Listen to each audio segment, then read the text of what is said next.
The US has seen some pretty scary voter suppression tactics in its past, like way back in 2 years ago.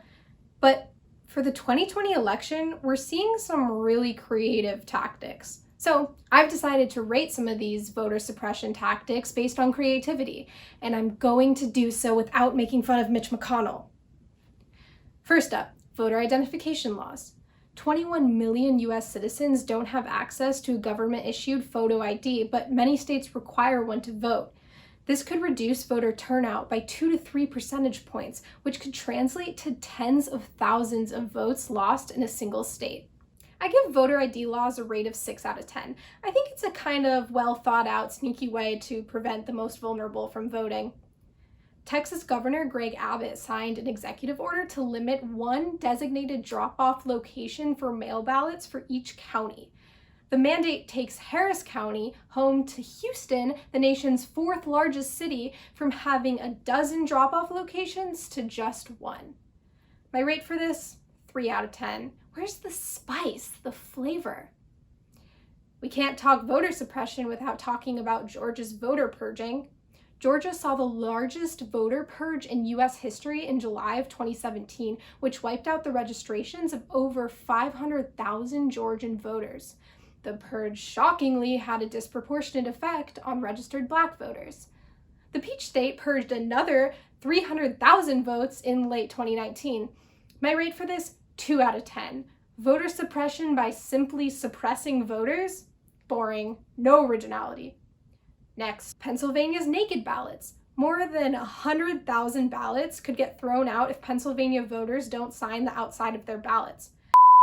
Hi, that's very much incorrect. A Pennsylvania ballot is naked if it's not placed in the secrecy envelope it comes with. This is particularly embarrassing for me because I am a Pennsylvania voter who voted correctly, but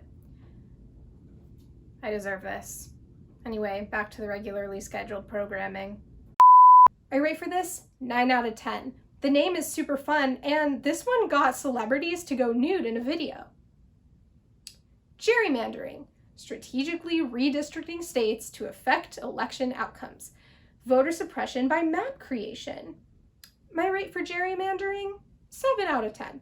It's a little old school, but you gotta give it up for artistic creativity and fun names. North Carolina has a rule that mail ballots be voted in the presence of a witness.